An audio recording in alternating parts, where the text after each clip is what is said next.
Technical difficulties. This is quite a full room. We're really excited about this and we're glad you can join us. Please spread the word. If for some reason you weren't able to join or friends of yours weren't able to join, that we will be sharing a recording of this following the meeting. So individuals will still have a chance to join in here what we're going to share today. So I want to welcome all my Maccabi friends and family. Say good morning, good afternoon, good evening. This is a very global meeting, very exciting. And I'm really excited to welcome you. This is a special collaboration between our Maccabi USA at Home program series and our dear partners, Maccabi World Union.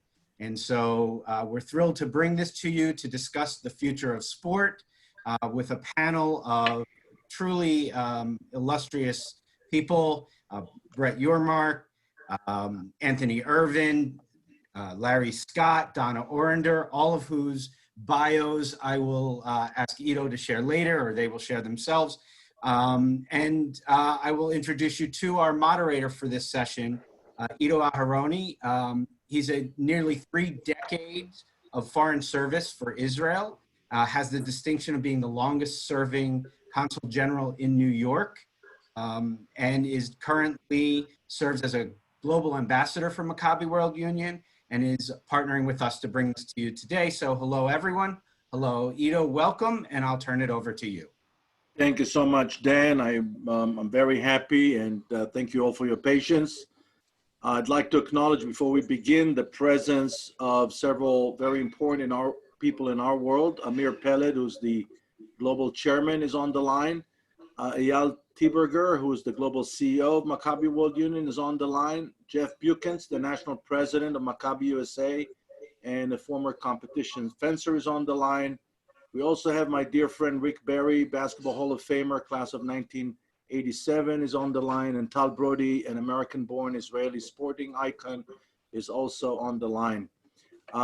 As you all know, Maccabi World Union was established in 1921 in what was then Czechoslovakia with the purpose of not only fostering physical education, but also to build a healthy body and a healthy soul in combined, and it's been one of the most important organizations in Jewish life and beyond. In 1960, it was recognized by the Olympic Committee as an organization of Olympic standing. It has over 400,000 members in over 50 nations, represented in 6 different regions. A few housekeeping rules. I will be presenting 1 question at a time. There are only 3 questions. Each panelist will then answer. They have the order already, and then we'll open the discussion for the questions of the participants. I will be moderating that part as well. Let me introduce our panelists. We're very happy to have with us Donna Orender, who's in Jacksonville, Florida, I believe. She's a sports executive and a former collegiate and professional basketball player. She served formerly as president of the WNBA and senior vice president of the PGA.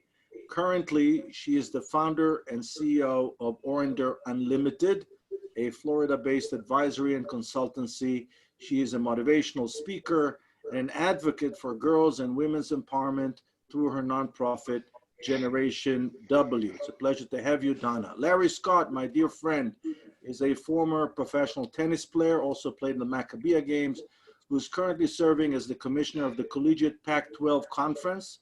He has also served as chairman and CEO of the Women's Tennis Association and as president and COO of ATP Properties, a division of the Association of Tennis Professionals.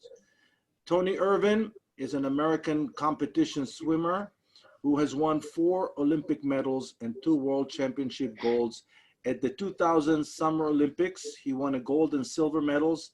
And at the 2016 Summer Olympics, 16 years after his first Olympic gold medal, and at the age of 35, he won 2 more medals, becoming the oldest individual to win an Olympic gold medal in swimming. In 2004, it should be noted, Anthony auctioned off his 2000 Olympic gold medal on eBay to aid survivors of the 2004 tsunami.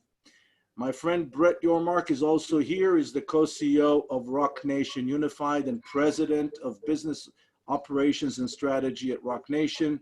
Since 2019, he has spearheaded Rock Nation Unified, the organization's commercial arm that works with artists, athletes, leagues, teams, and brands. He spent 14 years as CEO of BSE Global, which manages and controls Barclays Center, the Brooklyn Nets, and the Nets NBA G League team, the Long Island Nets. He also led the Nets' 2012 move to Brooklyn, including the rebranding that established the Nets as a global lifestyle brand.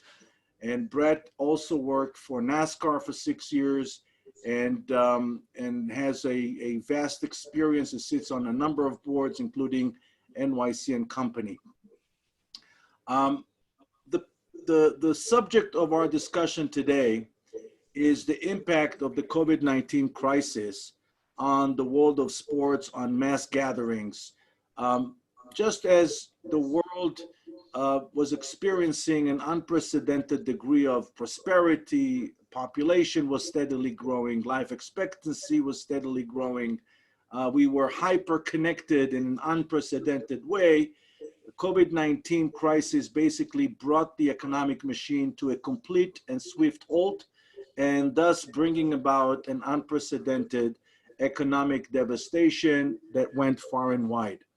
The topic of our discussion today is what are the implications of the COVID-19 crisis? My first question to the panel is a general one. The COVID-19 crisis brought about tremendous loss in life, economic devastation. What, in your opinion, the recovery process will take? And specifically, what will it take for the world of sports to restore its previous stature? We'll start with Donna, then Larry, then Tony, and then Brett. You know, I would say that I always like going first, but in this particular case, Mr. Ambassador, you know, I don't know that I wanted to be the leadoff batter. That said, I want to say thank you for the invitation. Hello to everyone who's joined us. It's truly an honor to be on a panel with all of these esteemed athletes and accomplished administrators. That said, I think this finds us, especially me and those of us in America right now, at an interesting time. Yes, I read a great quote the other day, and it said that we're now facing two awful diseases. We have a pandemic that threatens our lives, and we have another that threatens the soul of our country. And I want to let you know that in the work that I do especially, but for all of us who are working in any sport, and especially across the sports industry, that we are all feeling very personally the angst, the troubling, this flame of outrage around the racism that we've seen, the police brutality, and it has infected every way we look at the world. And so, yes, we're going to talk about COVID, but the interrelationships of what's actually happening on the ground in America today is also deeply affecting our business and how our business is going to move forward. That said, I am an optimist. I do see economic recovery right now. All of us, we're being flooded with money from the government, and I think there's another package coming. It's what happens next that we're most worried about, whether businesses really can scale up, and we're really worried about the ones that won't.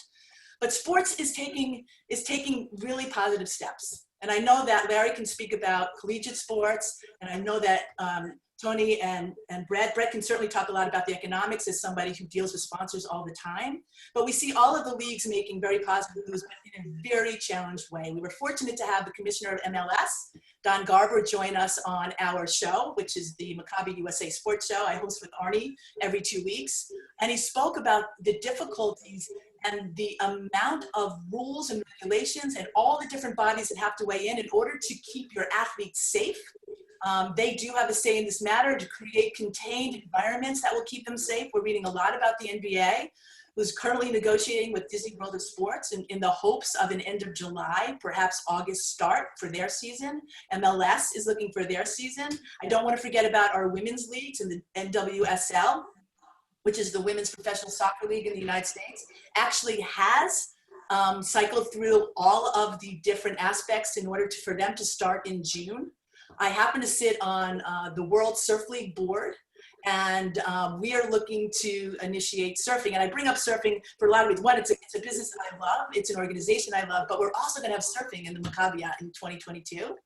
But what they're looking at is they're looking at reshaping their entire business. And so when we say bringing sports back to its previous stature, I think what's worthy of noting at this point in time, this unprecedented and unexpected respite is giving a lot of people a chance to look at how they do business. And it's also revealing how we can do business better. And I think when we talk about the stature of sports, this idea of absence makes the heart grow fonder, there is no question whatsoever how valuable sports is, how interwoven it is into our not only national cultures, our interwoven global cultures, how much a part of it, all of our lives it is. It will come back not only stronger, I think better. What that ultimately looks like, honestly, if anyone tells you they know, I don't think they can be telling you the truth, because what is pervasive today in every sector of business is we just don't know. And that is probably the thing that unsettles us all the most. Thank you. Larry. Thank you, Ido. It's good to see so many friends. Very proud to be part of this family. My participation in 1985 games was a transformative experience for me. Opened my eyes in a lot of ways, and delighted to be participating today. Yeah, I'll echo a couple of things that Donna said, but try to bring the perspective from which I sit working with 12 leading universities that are also trying to figure out how higher education comes back and how sports fits into that as well. Sport is an essential part of our social fabric, and there's incredible passion and engagement that so many millions of people have for sports generally, their favorite teams, their athletes. I think we miss it, and part of reopening, restarting the economy, and any kind of return to normal, I know people are craving seeing sport come back. I also tend to be a real optimist that sport's going to come back because of the passion and the engagement and the important role it plays in society, but I'm also a big believer in the innovation and the effort being put into this by so many leaders. I'm sitting here outside San Francisco, the West Coast, close to Silicon Valley, and I can tell you, whether it's the leading bioscience companies and venture capitalists to the Apples and Googles of the world, it's great to see the effort and focus going into solving this, whether it's through vaccine, therapeutics, figuring out ways to contact trace and live with the virus. Unprecedented, the energy that's going into this. Also a big believer in the resiliency of the American public, but also the world in dealing with these kinds of challenges. How we come back, I think, is going to be complex. And in addition to some of the things we need to solve for, I think there's a real psychological component to this as well. Obviously, it has to start with the athletes and the leagues and the teams that have to figure out a safe way for players and administrators and officials to be able to start conducting sport again. And then the greater challenge may be in how we bring fans back. I mean, the NBA, has got a really novel plan, and in some respects, theirs is the easiest because they're going to bring almost like the Olympics. They're going to bring everyone to the village in Disney and kind of put a bubble around it, and you can really control the environment. It's a little bit more difficult for the NBA and Major League Baseball that are going to play in their stadium. Their families of the players have to go home at night and interact. And it's even more complex when you think about college sports played by student athletes who are students and are going to be going to classes and living in dorms and all that. But we'll figure out a way to get sport back because they're relatively small populations. I think you can control.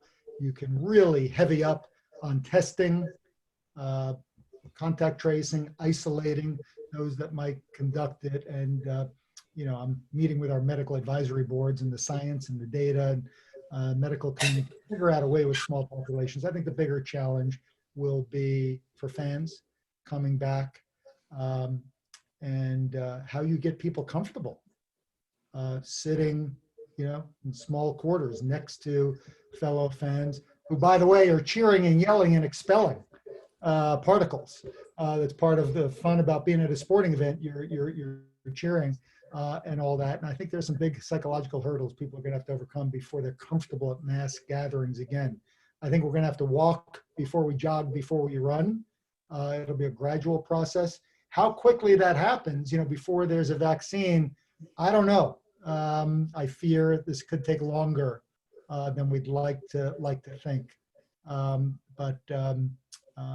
I think already this fall we'll see sporting events with fans, probably on a limited basis, and then it ramps up. I think we'll also see differences. I'll conclude with this, at least in college sports. I think there's differences in attitude, psychology, even political differences in different parts of the United States. When I talk to my colleagues in the Southeast, they're expecting full stadia for football games in the fall. In Florida, where Donna's sitting, in Tuscaloosa, Alabama, Tennessee, they're expecting full stadia for their football games. Sitting here in California, there is no chance our governor or our local public health officials would even allow it, let alone with the mindset of people, whether they're willing to come back. And I think we're looking at maybe 20% full stadia at first, and then slowly ramping our way back up. So the whole fan issue is a whole complexity beyond sport, but I think we'll see sport come back safely, within the next few months, and we'll see how long it takes on fans. So thank you.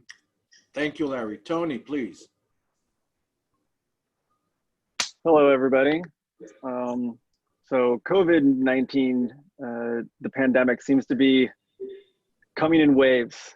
Just when I think the flood may be departing, it seems to rise up again. And now we're seeing the civil rights movement is at a boiling point in the U.S. again. So, I don't want to turn my back on this. And while I am optimistic, like some of my other panelists here, there is still some concern. I think some time. From where I sit, I see signals that the landscape for sports and otherwise, it's more of a frontier. There's an element almost of lawlessness where there isn't complete agreement upon the rules. And sports themselves are contingent upon an agreement on all parties on the rules of how we engage. And a lot of those competitions have very much to do with how we literally compete for physical space. And yet physical space has been compromised because of the coronavirus.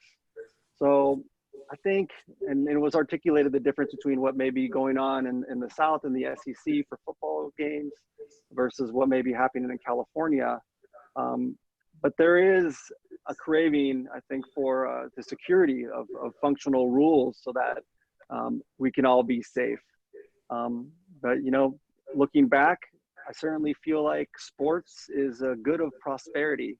And so the economic recovery needs to be, I think we need to know it and feel it and realize that it is in fact recovering and prospering for us to appreciate sports.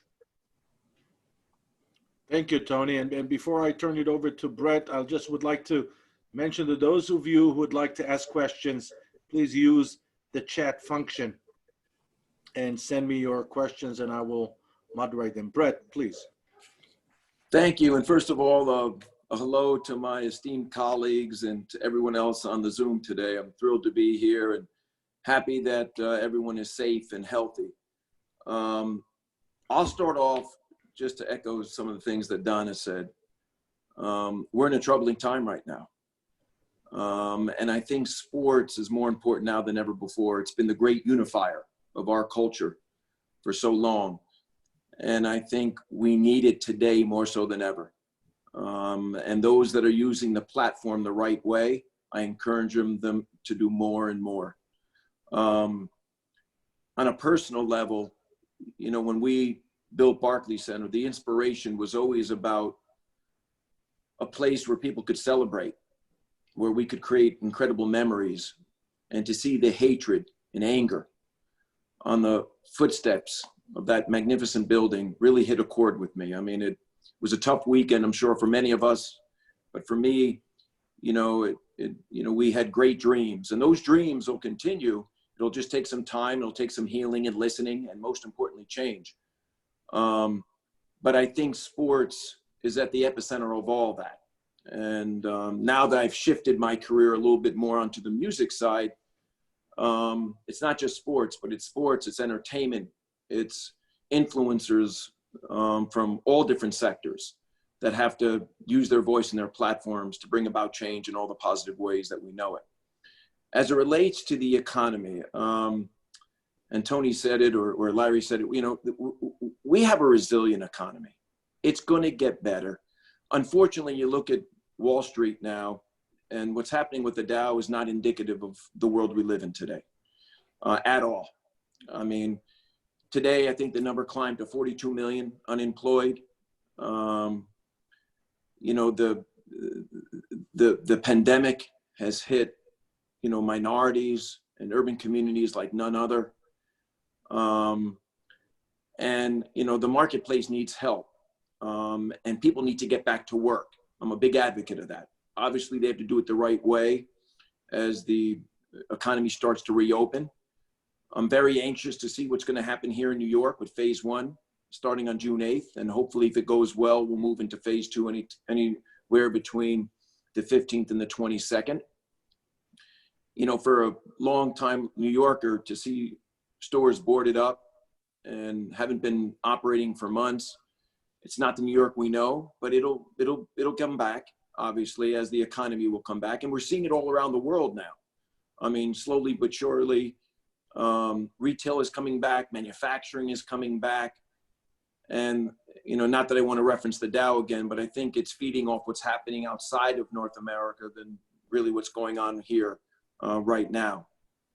But I think the economy will come back. And again, I live my life half full, so I'm very bullish on where we'll be ultimately. As it relates to sports, I remain very bullish. Obviously, it's going to be a slow climb back. We need to be patient. We need to be diligent, and we need to think about our fans first and foremost. But I love the fact that sports are coming back now, starting with NASCAR and horse racing and the UFC, and this weekend boxing on ESPN. And other sports are gradually coming back, and I'm anxious to see the NBA and NHL and Major League Baseball, the MLS, and others join the fold. But we're going to have to take it step by step. But I also think there's great opportunity. I mean, you think about the networks. They've got to use technology. They got to push the limits. They've got to deliver the sports to fans at home differently than ever before. And I think that's a real opportunity. I do see fans coming back, hopefully sooner than later. But, you know, but I don't see it really getting back to what we know it until there's a vaccine. But I think there are opportunities, and I'm going to discuss that a little later because I think the questions, Ido, that you'll be posing us will reference that. But generally speaking, I'm bullish on sports going forward. I'm anxious to see sports become part of the fabric of, you know, America and the world. We're seeing it take place in Europe right now. I was reading something recently about a Danish football team. Unfortunately, they couldn't invite their fans into the stadium, so they did tailgating and had over 2,000 cars on the exterior last week at one of their games. So we're going to have to be innovative and creative until there is that sense of normalcy. But we've always been an industry that's truly innovative and creative and disruptive in the most positive ways. So I'm very hopeful. Well, to continue your point on the need to be creative and innovative, you know, this is a very international call, right? We have here people like Leo from Finland. We have my friend Monette from Canada and Noelia from Buenos Aires. We have people from Mexico. We have people from all over the world. We have Uzi from Turkey on the line here, and so on. Clearly, there is a clash, and the clash is going to intensify as time will go by between two approaches to the recovery process. One, expectedly, is the approach that will say, let's go back to the way we were before COVID-19. Let's seek a very quick and swift recovery because we experienced a wonderful prosperity and the best of times. And then There's a second school of thought that says, wait a second, the universe was trying to tell us something. The universe wanted us to stop, a timeout. We need to come back, but with more responsible consumption. And that will give boost to, and I think it's already happening, will give boost to the climate change conversation, to the whole notion of the way we treat the environment, the way we consume. The question is, just as the HIV/AIDS crisis changed people's behavior and changed the meaning of the concept of safety in sexual relations, and just as 9/11 changed the concept of safety in travel, COVID-19 is changing the concept of safety in interpersonal relations, because my health is not just dependent upon myself, but also upon the responsibility or the responsible behavior of the other person. The question is, how do you see that clash, and what are the solutions on a behavioral level that will allow sports to resume the way it was? We'll start with Anthony, then Larry, then Brett, and then Donna. Whoa, you switched the order on me, Ido. The second question was about mass gatherings, was it not? Okay, because I was catching the end of that. It sounded a little bit different. All right, so the question is, you know, what behavioral changes are needed? And then again, I gave the example of 9/11, changed the way we travel. You know, what behavioral changes are, and assuming, just Larry said, that there is no vaccine in the foreseeable future. Yeah, I think there'll have to be some, right? And there'll have to be a voluntary relinquishing, perhaps, some freedoms that we took for granted before.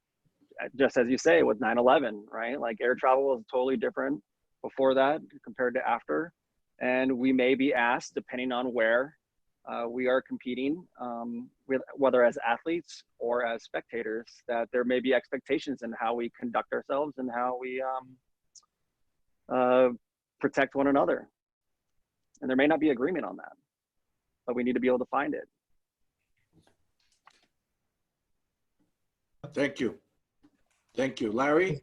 Yeah, thanks. Yeah, it's a provocative question. None of us have a crystal ball, but I do think that this is going to lead to profound changes that will require a change in culture and mindset.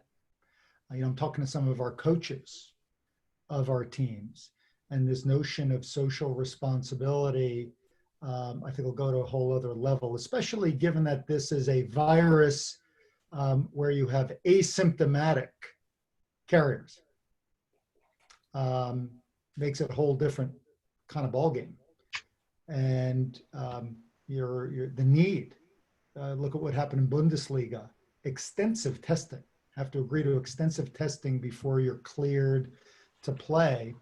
But beyond that, I think there are going to be discussions between coaches and their athletes about your responsibility to the team being at a whole other level. You know, the extent to which you go to parties and go to mass gatherings and aren't safe. Unbeknownst to you, you could be putting at risk your whole team by being an asymptomatic carrier, what's being referred to, especially in younger populations, a lot of asymptomatic. Young people are, you know, the term is being thrown around super spreaders because they got no idea they may be carrying the virus, but they could be spreading it to a lot of people quickly. So I think there'll be a heightened level of social responsibility you've got to your team, that when you're competing, when you're training, that your level of care is at a whole other level. I think then, you know, I hope this is not right, but I think your 9/11 analog, I think, may wind up being the trajectory that sport winds up being on. I mean, think about pre 9/11 to post 9/11, how we travel and the restrictions on what we can carry on and the security we need to go through, et cetera. It's a completely different world. I mean, fans aren't used to being temperature screened when they come into a stadium. They're not used to having to take certain precautions. So I think, you know, how we attend sporting events could very much change. And what I fear, and again, I tend to be an optimist and hope this is different, but in talking to some friends at the Los Angeles Rams football team recently that, you know, work with the people at LAX, they shared a statistic that was pretty shocking to me, that the travel took about 10 years to get back to its pre-9/11 levels because of the psychological concerns that I referenced earlier.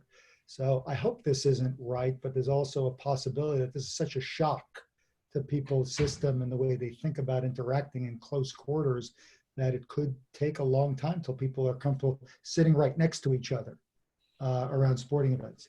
But, you know, we're still learning so much.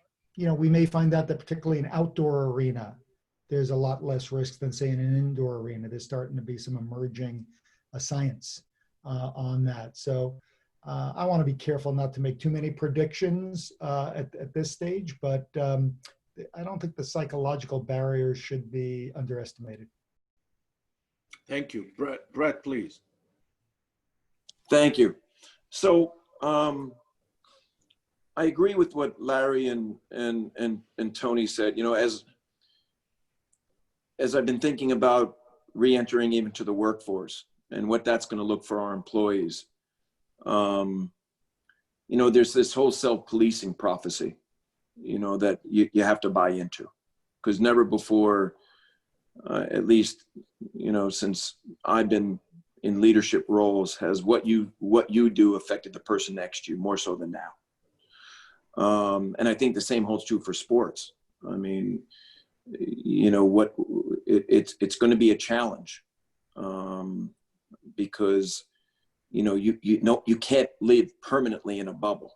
And there needs to be a responsibility that athletes and fans take and sign up for, so to speak, in order to make this all work. But I'm bullish on sports and people coming back sooner than later. And I know there's the psyche part of it, but I was an operator for so many years in Brooklyn. And I think the onus in many respects is on the operator to make, you know, to create a safe haven, you know, to create an environment where fans are going to will feel comfortable re-entering. And it's not going to all happen all at once. And, you know, seating manifests as we know them will be different, and there'll be phases. But I do think, and I've seen a lot of data, especially on the music side, you know, fans want to get back to some sense of normalcy. They want to be part of these communal moments that sports is so, and entertainment provide. And I think, you know, at least from an operational standpoint, we will have to change much of what we do. And a lot of that change was happening. You know, I think about in Brooklyn last year, we went cashless, and there was a lot of ridicule. But today, I think everyone's going to go cashless for all the right reasons. And I think mobile ticketing, those that have not adopted to it, are going to have to embrace it for all the right reasons. And I think, you know, Larry mentioned, you know, sitting in Silicon Valley, I mean, they're going to play a huge role. Technology will play a huge role in affording us an opportunity to kind of get back to where we were. But I don't think sports as we and the fan experience as we've known it for so long will be the same. And I'm hoping that it's going to get better.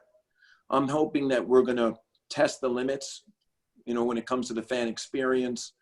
We're going to use technology better than ever before, and that ultimately we will land in a better place. Now, again, that's my half full mentality, but I really truly believe that. Sometimes you need to be tested in order to to break boundaries. And I think we're going to do that now. But so I'm excited about the future, and I'm very bullish about it. It's going to change. It's going to, you know, require a different mindset, patience, but we will get there. And I think ultimately we'll thrive like never before. Thank you, Brett. Donna, please. There are lots of commonalities in our answers. And Brett, I just want to build on what you said. Going back to where we were, I ask us all the question, is that the place we really want to be? We know we can be better. what a gift in so many ways this is, right? We don't want people to get sick or die. We know that this is a unheard of, unexperienced pathogen that makes humans susceptible to it. And what we do know, not much, is that if you have a compromised immune system, that it will impact you greatly.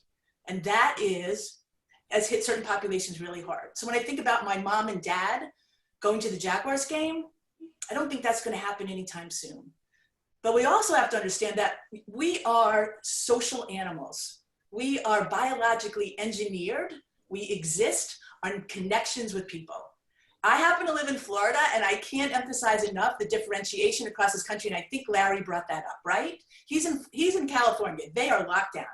My son actually is a Pac-12 athlete, so I have been so proud and will forever remain a Pac-12 mom, such a fan of the conference and everything that happens there. But he went there to pick up his stuff, and on the way back, he had to drive. And I got this incredible story of the differences in America that he's seen. And it's really unbelievable. So we're here in Florida, we're rather open. We're going to phase 3. It's my son's birthday. They said, Mom, I have twins. He said, come on, we're down at the bar. I'm not really the bar type, but it's my son's birthday. He goes, don't worry, we're safe. We're sitting 6 feet apart.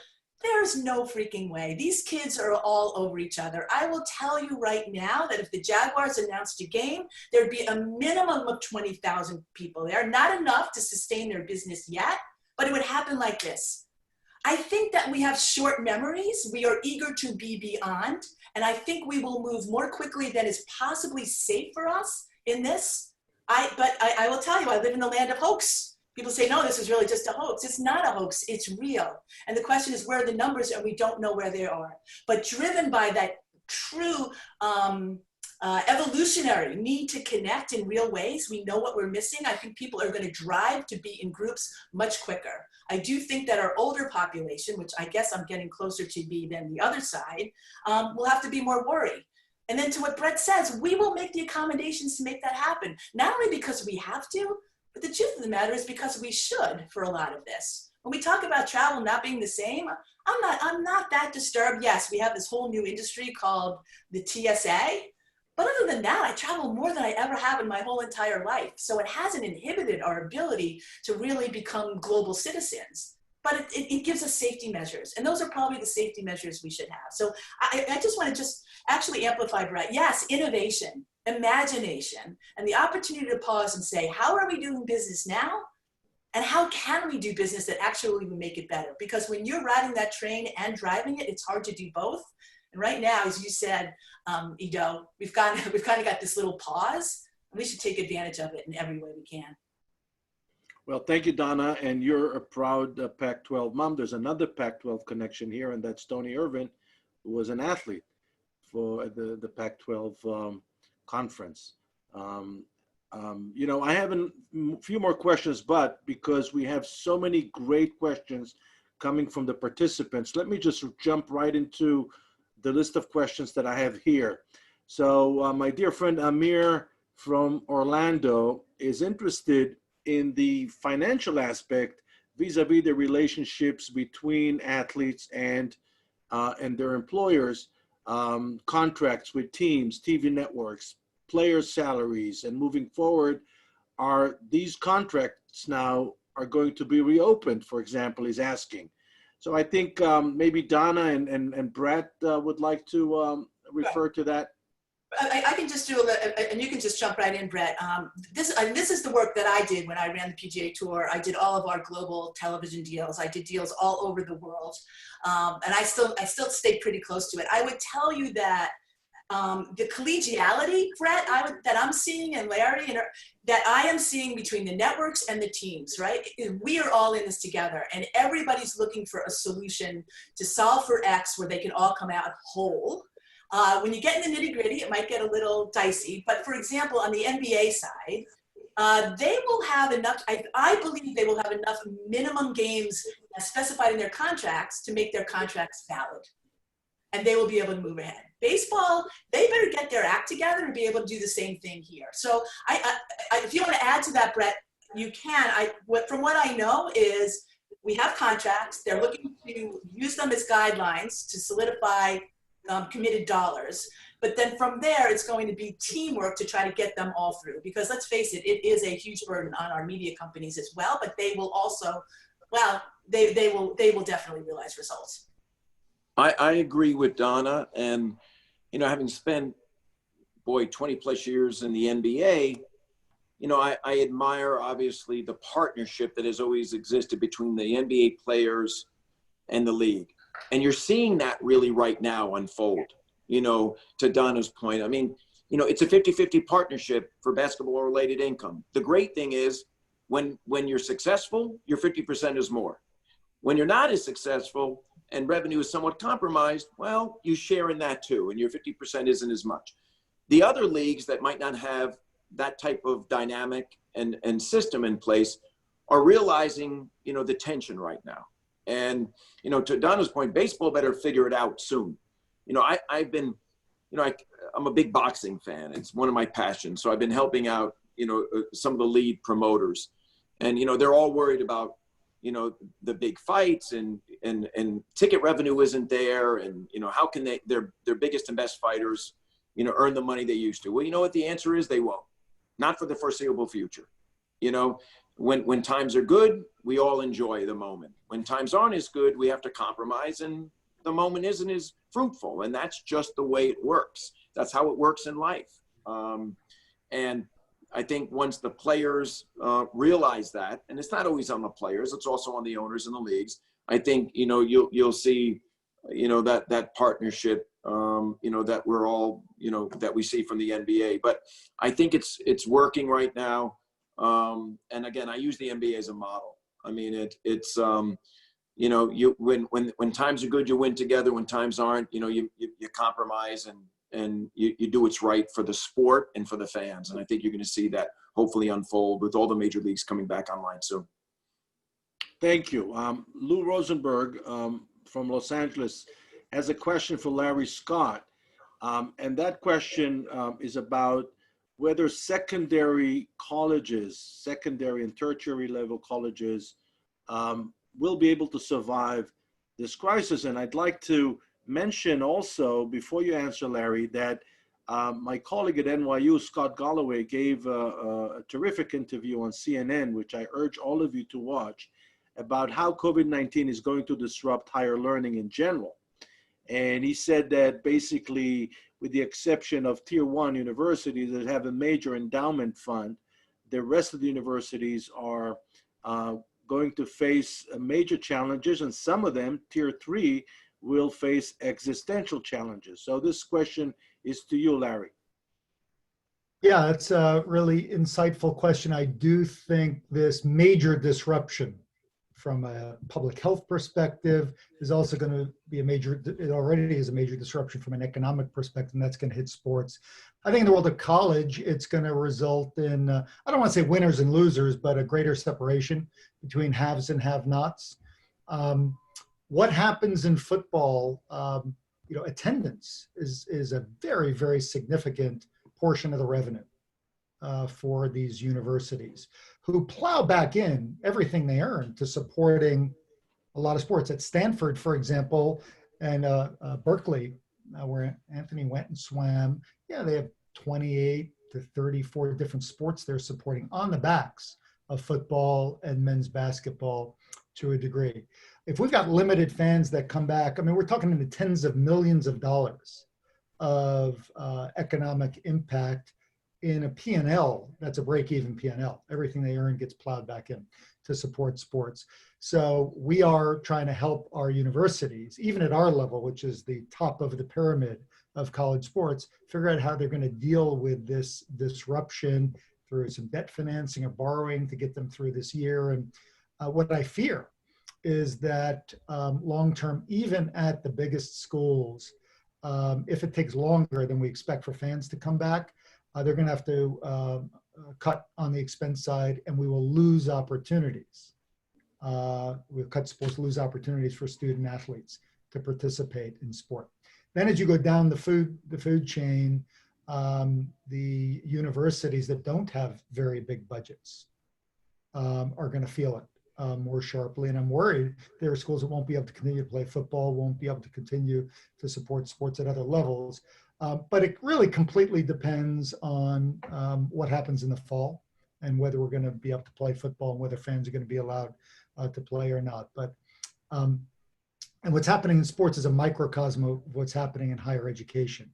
Hundreds of millions of dollars of deficit at the biggest schools in the country. Now, if they have big endowments, they can deal with it. They can get through it on a short-term basis.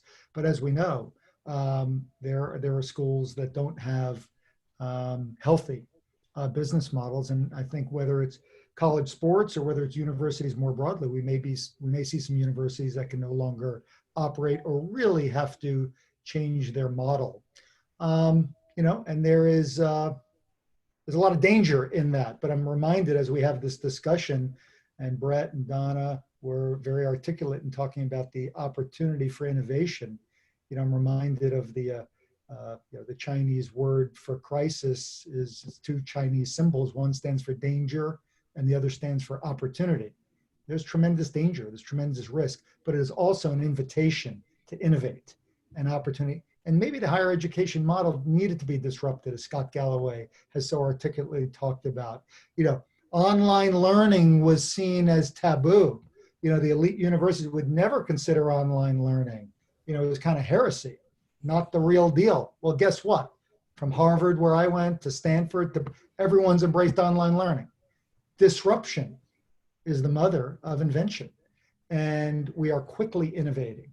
And the model for higher education is going to change dramatically as a result of this to what our university leaders are calling hybrid models. So USC, I have a son that goes to USC, they're going back in the fall, but guess what? A lot of the bigger classes are still going to be online. Some are going to be in person. The way dorms work, we're not going to have buffet food, anymore. They're going to be different standards. We don't know exactly what it's going to look like. But I do believe there will be haves and have-nots, winners and losers in all this in higher education and at least collegiate sports, probably pro sports as well. Last thing I'll end with to kind of tie back to pro sports. Before, as you mentioned in my bio, I ran women's pro tennis, men's pro tennis. I was number 2 there before him. While the NBA can come back and baseball can come back, golf is figuring out a way, tennis has got no plan to come back. It's a global body of athletes crisscrossing the world all the time. And they're not in a place where they can quarantine for a week or 2 and then stay in one place.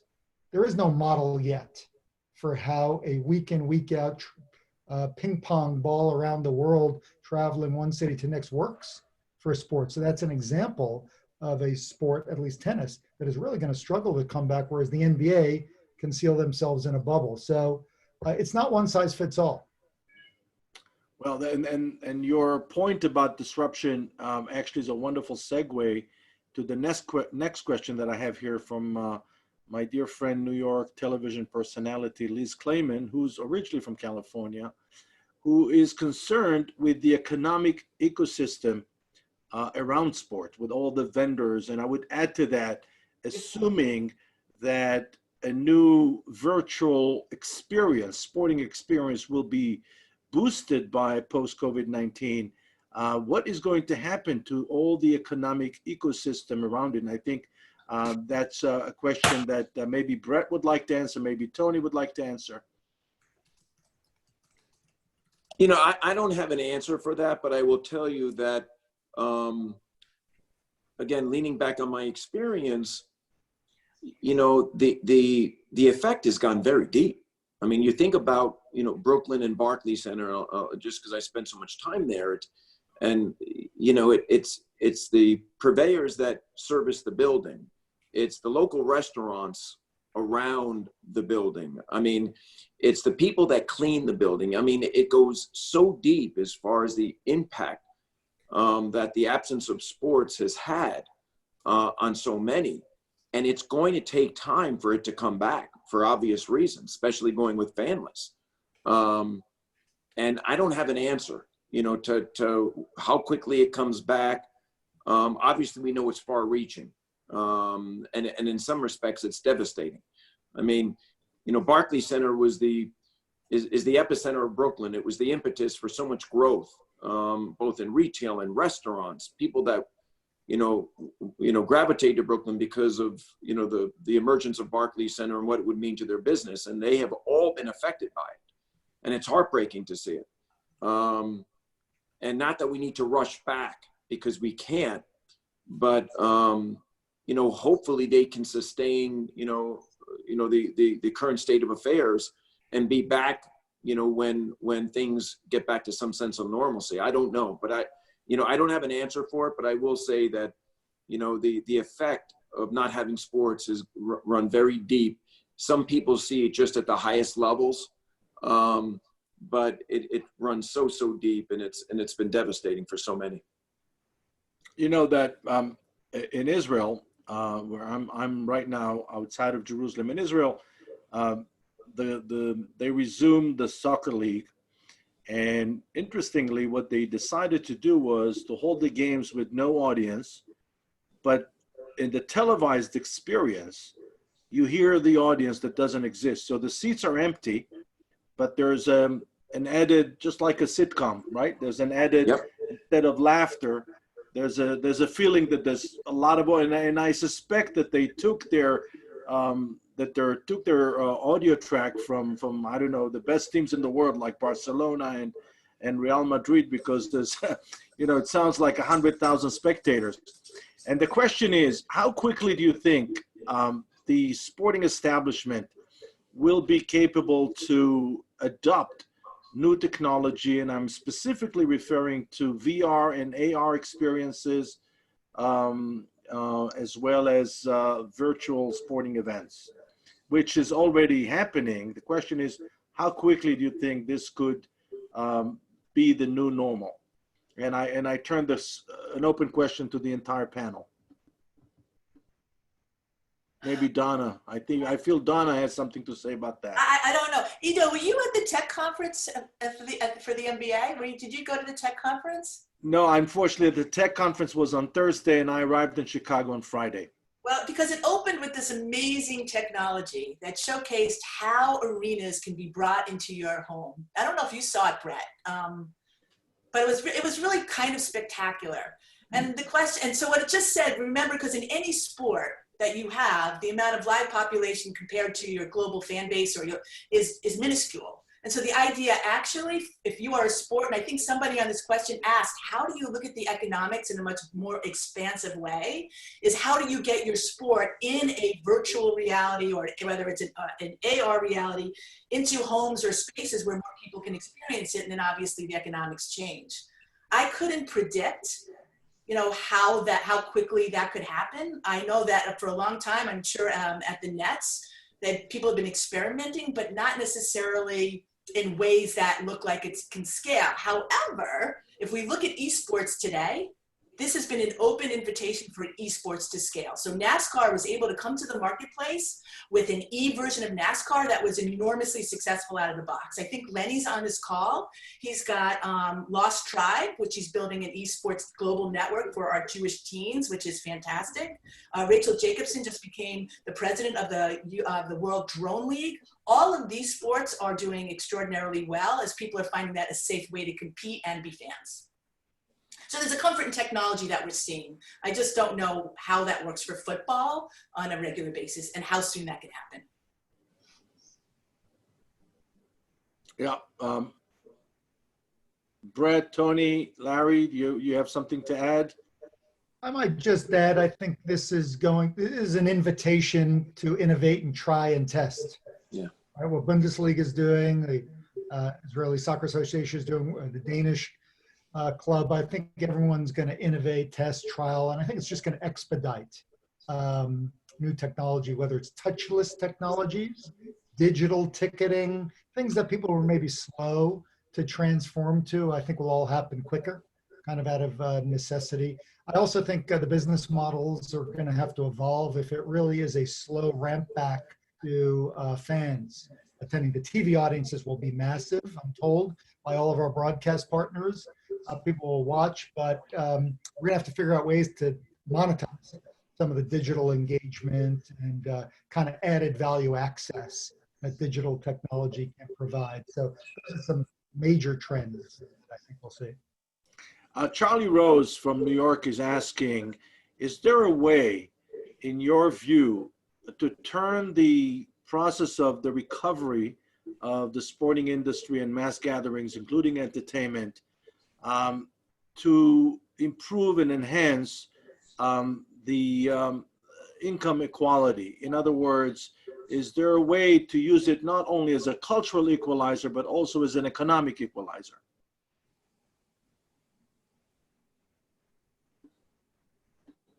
Well, if you believe in economic equality, you want to say yes, but I don't know what that means. You know what I mean?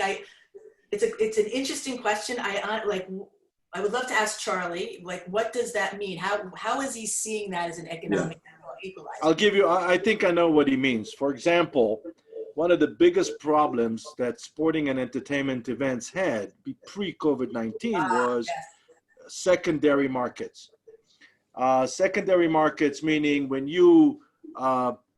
Brett issued tickets to an event at Barclays Center, there was a very sophisticated algorithm somewhere in the Ukraine or elsewhere that basically sucked out all the tickets and then resold them at a much higher price.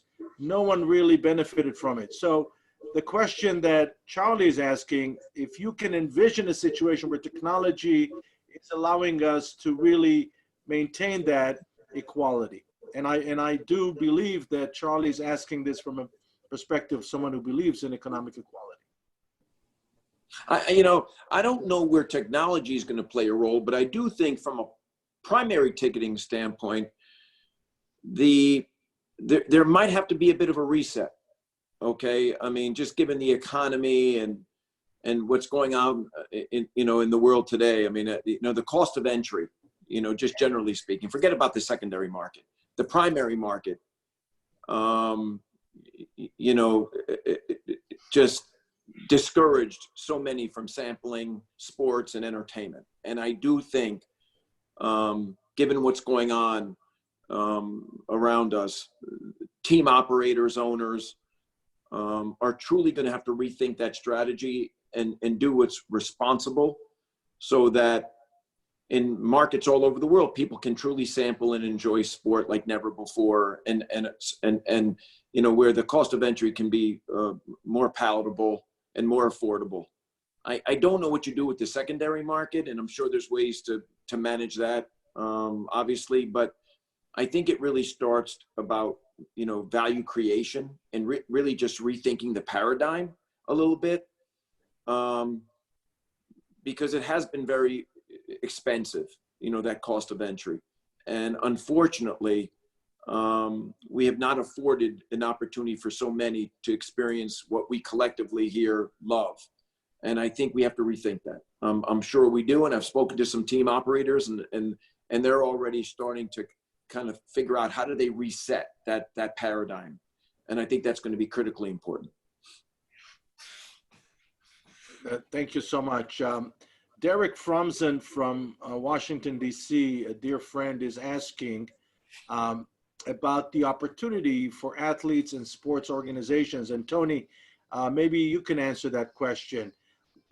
Can they do more to establish a direct relationship? And let me give you an example to what Derek means from the world of music, where major performers like Adele and Taylor Swift and Neil Young are not only releasing their albums online, but also are creating, going back to the old Grateful Dead model, which is a direct fan base that you communicate with them, with their emails, with their cell phone numbers, and so on. So Derek is asking, isn't it the time to improve the connection with the fans and strengthen those bonds and relationships by telling a better narrative that is all about purpose and social responsibility?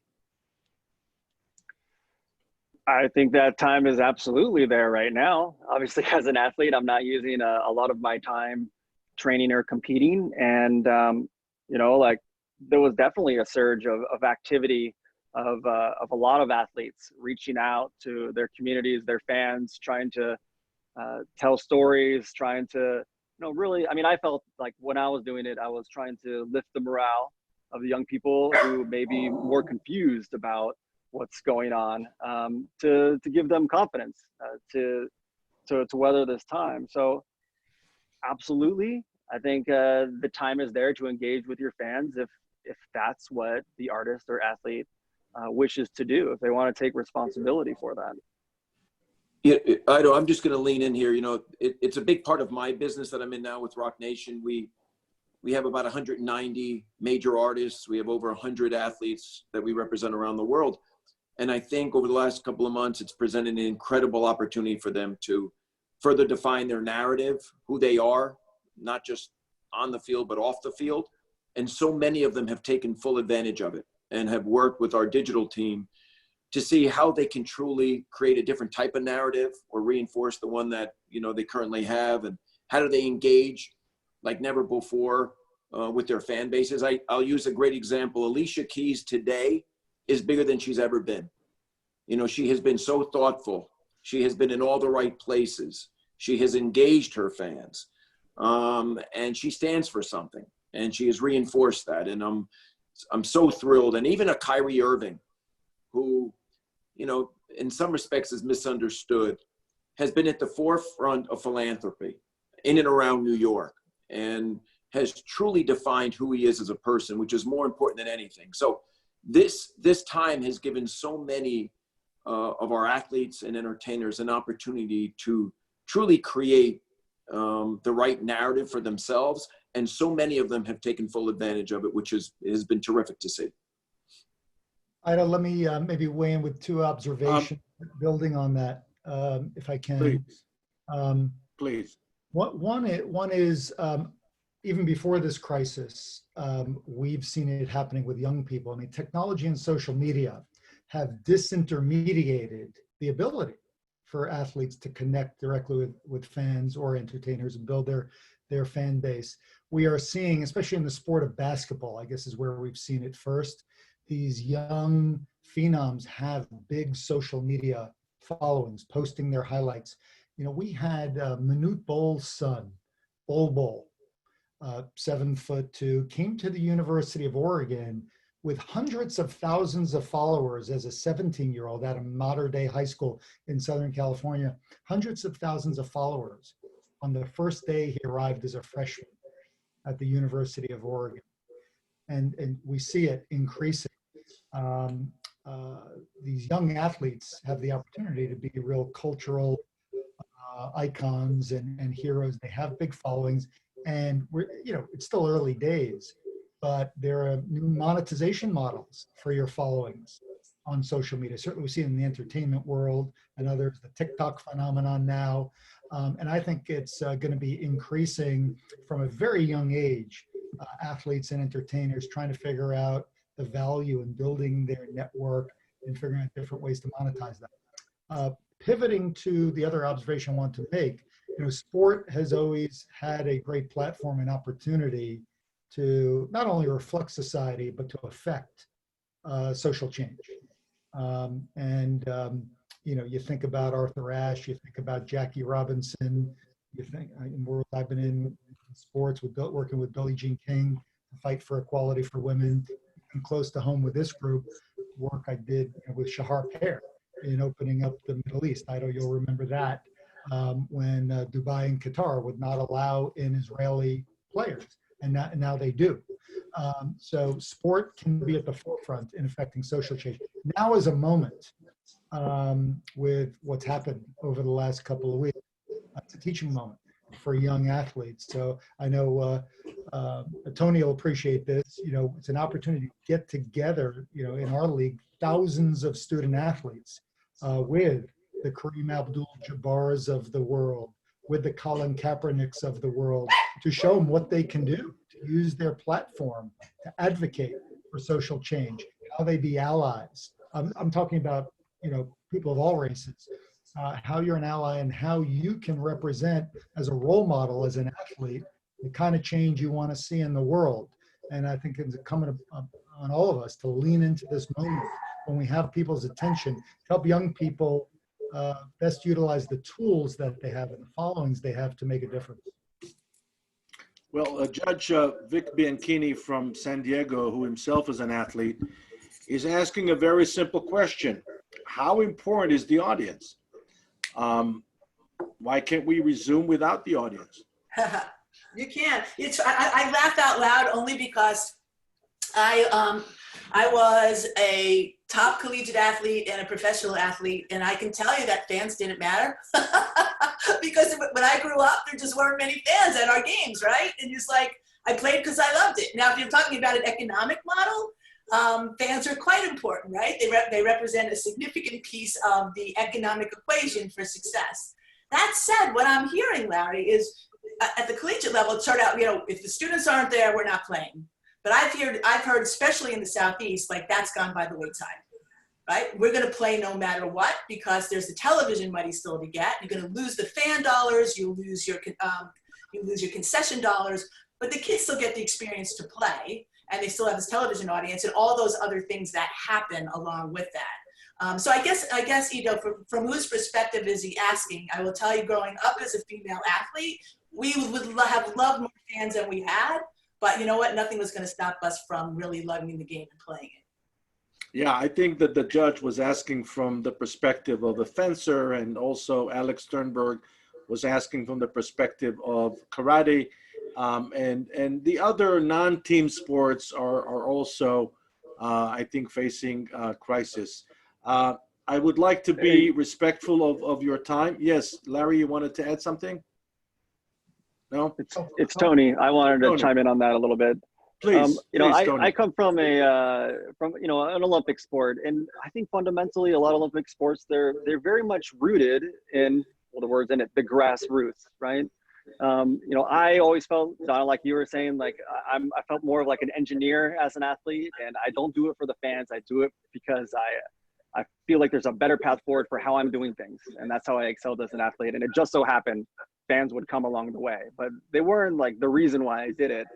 But I think that with the reset, it's almost like we need to go back to the grassroots, to the smaller, to appreciating how we really have a genesis of sport.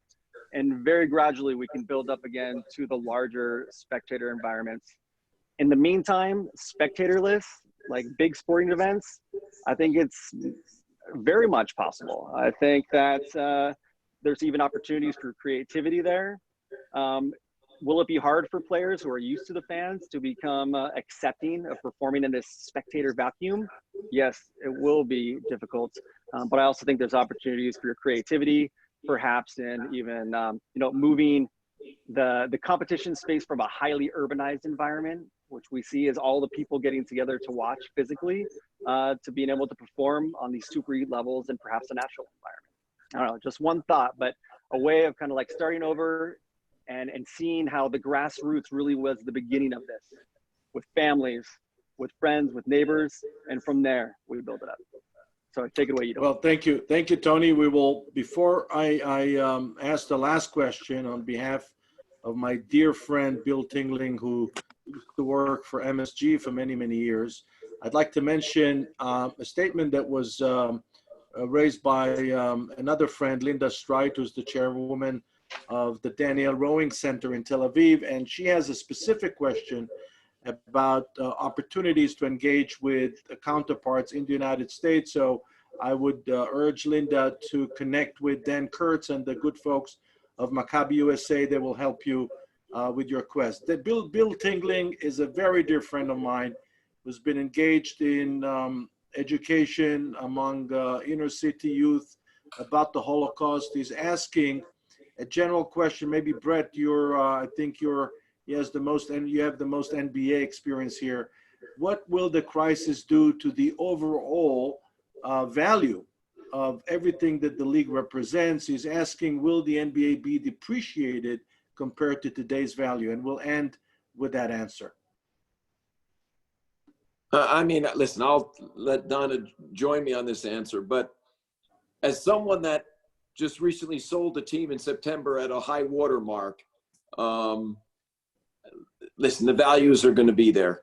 We play long ball in sports. It's not about today or tomorrow. And There's nothing like sports. There's nothing like sports ownership, especially in big cities like New York and LA and Chicago, and for that matter, all across the country. And the league will bounce back. It might take some time. I've been doing a little consulting on the side, and the Mets are for sale as an example, and there's no shortage of interested buyers, and the number is going to be a large number.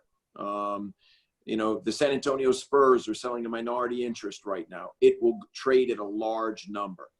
People see the value in sports. They see the value in live entertainment, content. They see the global nature of sport. And yes, we've hit a bit of a hurdle right now, but the values will sustain and they'll grow over time. So I don't have a concern at all. Not at all. Don, I'll defer to you too, but. I'm with you the whole way. I love what you said. It's like we play long ball, and there's always bumps in the market. I guess I would look at life like that. When I got old enough and had a little bit of money and had somebody who could help me manage it, and they'd say, go to sleep, and I just don't even think about it. But if I'm living the ups and downs in every day, kind of like this COVID crisis, I often ask, in 5 years, if you were Rip Van Winkle and you woke up, we probably wouldn't even know this happened. Maybe there's a couple of little different things that happened, but we'd all be back at stadiums, and we'd all be back in entertainment venues, and we'd all be celebrating all the things that we are bemoaning now that we don't have, which maybe that's a good thing. Sometimes it takes us to appreciate life for some of it to go away. So when it comes to the NBA, those kind of values, I totally am with you. Well, and how much of the Mets going for? I think we could put together some people on that for this, Brett, just so you know. Oh yeah, I think if we let's do a little crowdfunding experience. Maybe we can buy the Mets right now. You could be our general manager, okay? Yeah, baseball is not my field. In any event, I'm so grateful to all the people that were involved, especially to the panelists that took their time to enrich our lives during those trying times. I'd like to thank Dan Kortz for facilitating, and the people behind the scenes, Dana Berger, Ilana Ben Namer, Mackenzie Mager, and all the other great folks that helped to put this together. Thank you so much, and we'll see you during our next session, which will be about untold stories from the world of sports. Have a great day. Bye-bye from Jerusalem.